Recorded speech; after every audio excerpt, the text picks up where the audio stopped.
根手指头，现在怕是正好撞他枪口上。耶，血魔王自然公司要我亲自动手抓人，混元单位吧？有这样的口福，身价都不足10万，名不小。唉，跟随我上万纪元。死刑！这下剩下2名不，你以屠戮为乐。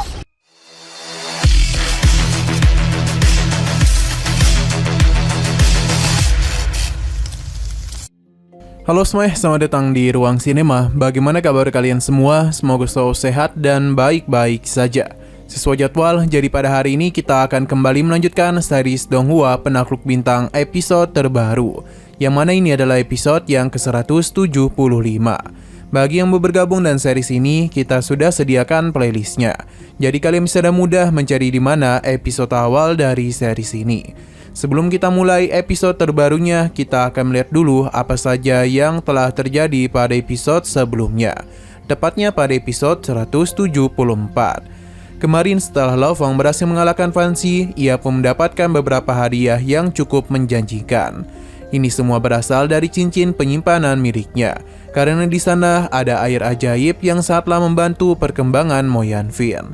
Selain itu, Lo Fong juga telah secara resmi menyelesaikan misi tahap pertama. Ia pun berencana melakukan misi kedua, yang sepertinya agak sulit, sebab Lo Fong harus berurusan dengan wilayah Raja Iblis Darah.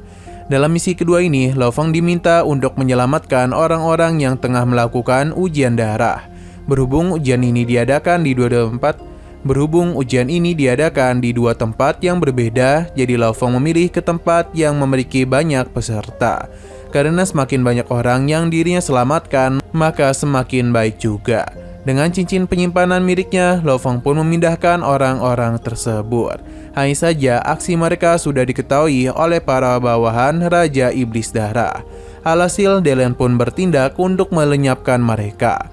Sekarang kita akan melanjutkan episode terbarunya. Babata akan melihat misi cincin ketiga milik Lo Fong. Mereka tahu kalau Raja Iblis Darah tidak akan melakukan apapun di luar wilayahnya. Tetapi bukan berarti dia akan berdiam diri saja. Perusahaan sudah menemukan 21 orang yang memiliki kejahatan serius. Jadi Raja Iblis Darah tidak akan dapat menolak. Misi Lo Fong adalah pergi ke tempat Raja Iblis Darah berada. Dia bertugas untuk menangkap para pelaku kejahatan dan hanya ada 2 pilihan yang mereka miliki, yakni hukuman penjara atau kematian. Para pelaku ini memiliki posisi yang tidaklah sembarangan, jadi Raja Iblis Darah mungkin tidak akan dapat menerima hal itu. Lo Fong pun agak terkejut pasalnya perusahaan melemparkan misi berat ini kepadanya. Selama perjalanan itu, Lo Fong mulai memahami apa saja yang telah orang-orang dalam misi itu lakukan. Sampai akhirnya mereka pun telah sampai juga ke tempat Raja Iblis Darah berada. Sesampai di sana, Lo Fong pun disambut oleh pria bernama Vic yang merupakan utusan dari perusahaan. Vic akan membantu Lo Fong dalam menyelesaikan misi ketiga ini.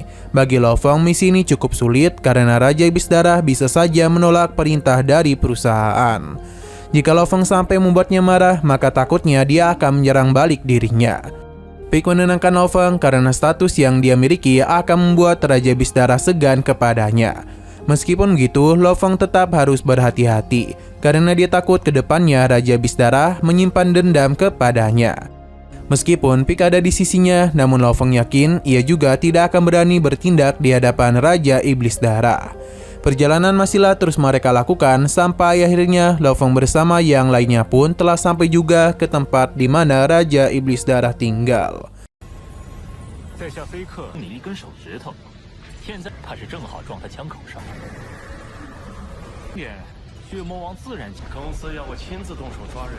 Ia sama sekali tidaklah keberatan jika perusahaan datang kemari. Namun siapa yang menyangka mereka akan mengutus sosok Tuan Domain kemari. Alhasil, para prajurit pun memberikan tatapan yang mengecewakan kepadanya. Selain itu, Lo Fong tahu kalau Raja Iblis Darah sedang menahan kekuatannya. Namun meskipun begitu, aura yang mendominasi dan darah yang bergejolak tidaklah bisa dia sembunyikan. Raja Iblis Darah juga jauh lebih kuat dari Lo Fong, bahkan juga Dailan. Mereka pun memberikan hormat kepada Raja Iblis Darah.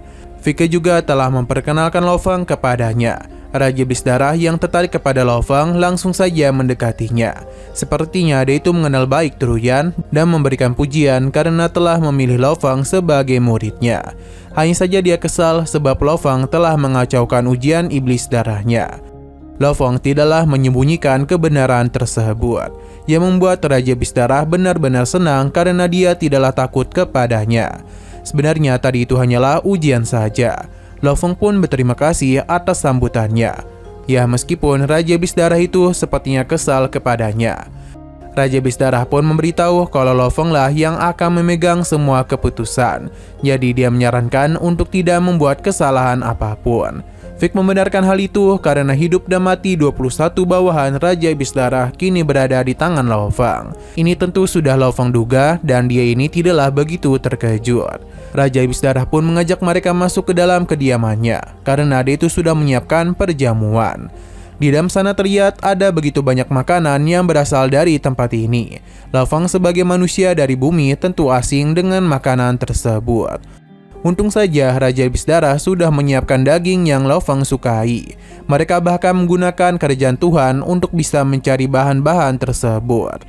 Vic tanpa rasa ragu langsung saja memakan semua makanan itu dan dia itu benar-benar puas dengan perjamuan yang Raja Iblis berikan kepada mereka. Vic pun berterima kasih kepada Raja Iblis dan juga Lo Fang karena tanpa dirinya dia tidaklah mungkin bisa memakan masakan seenak itu dan juga menikmati anggur yang begitu langka. Raja Iblis Darah meminta Lo Fang untuk mencicipi anggur buatan mereka. Berdasarkan pengamatan yang Lo Fang lakukan, kekayaan yang Raja Iblis miliki pasti sangatlah melimpah. Ia tentu harus menerima masakan ini karena sudah diberikan oleh mereka. 美味，传门令人混元单位吧？绝世佳有这样的口福啊，身价都不足10万混元。 Sikap Lo Fang tentu berbeda dengan Vic yang makan dengan lahap. Hanya dengan kehadirannya itulah Lo Fang ini agak sulit untuk bertindak. Jadi Lo Fang mulai menyinggung tentang 21 orang yang perusahaan cari. Tapi Raja Iblis Darah memintanya untuk tidak terburu-buru dulu, karena semua itu akan mereka lakukan di persidangan. Jadi dia meminta Lo Fang untuk makan dulu. Namun Lo Fang tidak ingin membuang waktu lagi, terlebih lagi ini adalah misi yang sangatlah penting bagi perusahaan. Padernya Raja Iblis Darah sudah tidak bisa menolak dan meminta untuk memanggil 20 sampah yang sudah memberontak. Ketika Vic sedang asik makan, 21 tahanan pun telah dibawa di hadapan mereka semua. Orang-orang ini sudah dirantai, jadi tidak akan bisa memberikan perlawanan apapun. Mereka memohon kepada Raja Iblis Darah agar dapat diampuni. Lo Fang bisa merasakan kekuatan hukum yang kedua orang itu miliki. Bahkan rantai yang mengikat mereka juga telah menekan kekuatan. Setidaknya orang-orang ini berada di ranah yang cukup tinggi. Raja Iblis Darah sadar betul mereka berdua sudah mengikutinya selama puluhan ribu zaman. Ia sebenarnya ingin membantu mereka. Namun segala keputusan kini ada di tangan Lo Fang. Jadi dia ini tidaklah bisa berbuat apapun. Raja Iblis Darah hanya bisa berharap Lo Fang dapat membuat keputusan yang tepat.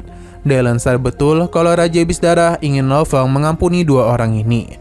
Sedangkan 19 lainnya dapat dihukum. Meskipun begitu, Lo Fang tidak langsung mengambil keputusan. Ia kembali melakukan pemeriksaan mengenai semua tindakan yang telah mereka lakukan. AKV adalah orang pertama yang Lo Fang hukum mati. 跟随我上万纪元，死刑！ Hal ini seketika saja membuat semua orang itu ketakutan, karena Lo Fang tidaklah segan-segan menghabisi seseorang dengan kuasanya. Raja Iblis Darah juga meminta untuk tidak mengganggu pengadilan ini. Hingga Vic pun memberitahu, di saat Lo Fang mengumumkan keputusan, maka dia boleh memberikan hukuman apapun kepada orang-orang ini. Lo Fang pun kembali memanggil satu nama dan langsung dihabisi oleh Vic. Melihat hal tersebut tentu saja membuat Raja Iblis Darah kesal, tapi dia itu masihlah mampu menahan amarahnya. Hukuman terus Lo Fang bacakan yang membuat satu persatu orang-orang ini mati di tangan Vic. Di tengah semua itu, kedua pelayan setia Raja Iblis Darah kembali meminta bantuan darinya. Raja Iblis Darah kembali berbicara mengenai betapa langkanya prajurit yang dia dapatkan. Namun dia meminta Lo Fang untuk tetap melanjutkan hukuman. Vic benar-benar senang dan apa yang telah terjadi. Terlebih lagi dia itu melihat Raja Iblis Darah yang kehilangan 19 bawahannya. Jika Lo Feng masih melanjutkan ini, maka dia sama saja tidaklah memberikan penghormatan kepada Raja Iblis Darah. Hanya saja Lo Feng ini tahu betul kalau bawahan Raja Iblis Darah ini sudah menghabisi 10 miliar wanita. Ia bahkan tidak memperlakukan mereka sebagai manusia. Jadi dia akan memberikan hukuman mati. Hal ini tentu saja membuat dia kesal. Namun Dylan segera melindungi Lo Feng dan yang menghabisi orang barusan adalah Raja Iblis Darah sendiri. Tapi meskipun begitu, dia ini terlihat begitu kesal. Tapi dia ini masihlah percaya kepada Lo Feng karena dia pasti akan mengambil keputusan yang tepat. Lo Feng sadar betul kalau Raja Iblis Darah memintanya untuk menyerah. Namun dia tidaklah gentar dan tetap memberikan hukuman mati kepada Brad. Pada akhirnya 21 bawahan Raja Iblis Darah pun tidak ada yang tersisa. Raja Iblis Darah mengakui kalau Lo Feng sangatlah adil. Ia pun harus pergi dan tidaklah bisa menemaninya. Pada akhirnya Lo Feng pun keluar dari tempat tersebut. 一下，剩下2名不，你屠戮为乐，死刑！他们这是要逼奉陪。 Babata sangatlah panik karena Lo Feng telah membuat marah Raja Iblis Darah. Dylan pun takut hal buruk akan terjadi kepadanya. Tapi Lo Feng masihlah tetap tenang karena orang-orang itu memang bersalah. Babata pun mengeluarkan pesan dari perusahaan yang mana misi ketiga telah mendapatkan penilaian 100%. Hanya saja tidak ada pendapat yang diberikan. Lo Feng yakin kalau para penilai juga setuju dengan keputusan yang telah dia ambil. Misi ini sepertinya yang melihat seberapa hebat Lo Feng dalam mengambil keputusan. Ia sama sekali tidaklah goyah dengan tekanan yang Raja Iblis Darah berikan. Dengan kata lain, Lo Feng memang menggunakan kuasanya dengan benar. Babata memberikan pujian kepadanya. Begitu pula dengan Dylan, hanya saja ada email lain. Di mana sejak Lo Feng berada di perusahaan, status keluarga Luo telah meningkat semakin jauh. Ia bahkan memiliki banyak sekali keturunan. Meskipun keluarga Luo memiliki aturan keluarga, tapi tetap ada tempat di mana peraturan itu dilanggar. Pada akhirnya 21 orang keluarga Lo Feng telah ditangkap. Lo Feng harus kembali ke bumi untuk membuat hukuman kepada mereka.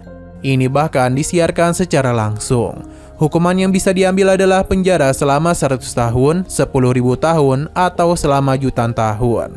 Bahkan jika perlu, Lo Feng bisa mengambil hukuman mati. Lo Feng harus mengambil tindakan ini seorang diri. Babata tidak menduga keturunan Lo Feng akan melakukan kejahatan yang berbahaya, seperti menghabisi orang yang tak bersalah. Sebagai kepala keluarga, Babata meminta Lo Feng mengambil tindakan yang tepat. Tapi setelah melihat nama-nama itu, Lo Feng terkejut pasalnya ada nama ayahnya. Lo Feng pun merasa begitu marah dengan apa yang telah terjadi. Terlebih lagi kepada ayahnya karena tidak mungkin dia melakukan hal tersebut. Sebab dia itu hanya bermain video game sepanjang hari. Tapi berdasarkan statusnya, ayah Lo Feng telah menghabisi seseorang agar bisa memperkuat serikatnya dalam game tersebut. Ini merupakan tuduhan yang cukup serius. Jika mereka mengakui kesalahan, setidaknya ayah Lo Feng hanya akan dipenjara saja. Meskipun kesal, Lo Feng akan tetap menjalankan misi ini. Pada akhirnya, para bawahan Lo Feng pun diperintahkan untuk menangkap semua keturunan Lo Feng yang berada dalam daftar yang diberikan perusahaan. Ini semua tentu adalah perintah langsung dari pemimpin keluarga utama. Selain itu, Lo Feng juga telah melakukan penyelidikan dan 20 keturunan memang bersalah.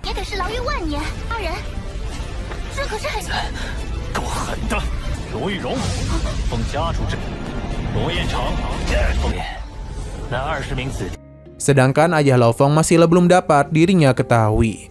Di sisi lain kita lihat ayah Lo Feng ini masih asik bermain video game.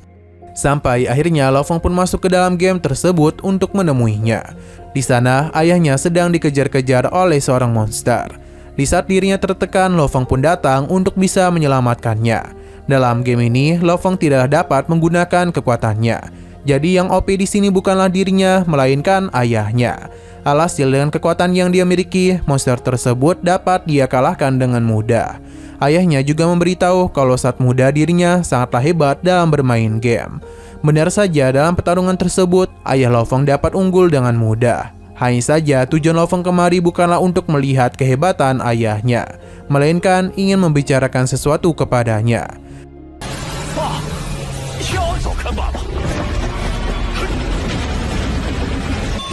是游戏高手。 Di saat mereka berdua sedang menikmati indahnya malam, ayah Lo Fang sadar kalau ada yang tidak beres. Meskipun Lo Fang mencoba menyembunyikannya, dia ini tetap tahu. Terlebih lagi putranya sekarang memiliki status yang tinggi. Jadi tanggung jawab yang dia miliki juga besar. Ayah Lo Fang pun mulai menceritakan perjuangannya dan tentu saja ini sangatlah diingat oleh Lo Fang. Ayahnya bahkan harus melupakan mimpinya untuk membesarkan dirinya. Jadi ayah Lo Fang berharap dia itu dapat bertanggung jawab atas semua yang dia lakukan. Lo Fang pun mulai menyinggung tentang serikat yang dia bentuk, yang mana ayahnya membenarkan hal tersebut. Karena serikat ini dirinya bentuk bersama teman-temannya. Mereka bahkan melakukan pertarungan yang sangatlah seru. Nah, sayang sekali lagi seru-serunya juga, episodenya ini pun harus bersambung. Tapi sebelum kita akhiri, seperti biasa kita akan melihat preview bagian selanjutnya. Di mana terlihat kalau pengadilan sudah mulai Luo Fang lakukan. Para keturunannya sudah dirinya tangkap dan akan segera diadili olehnya. Apa yang telah terjadi kepada keluarga Luo disiarkan secara langsung. Jadi saat ini dilihat oleh rekan-rekan Lo Fang dan juga para penguasa di alam semesta. Setelah semua itu, Lo Fang pun kembali pergi untuk bisa melanjutkan latihannya. Ia kemungkinan besar akan bertemu kembali dengan Rong Jun dan yang lainnya. Selain itu, Lo Fang juga akan kembali menantang lantai Tong Tian. 聪明做事滴水不漏来说，最重要的是，过第7层以后，已经有一颗。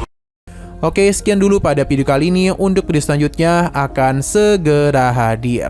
Jadi bagi kalian yang ingin mengikuti series ini, langsung saja klik subscribe dan aktifkan loncengnya. Terima kasih yang sudah menonton video sampai habis. Jika kalian suka pada video ini, klik like dan share ke teman-teman kalian tentang channel ini. Dan ditunggu aja kelanjutannya. Oke, sampai jumpa di video selanjutnya.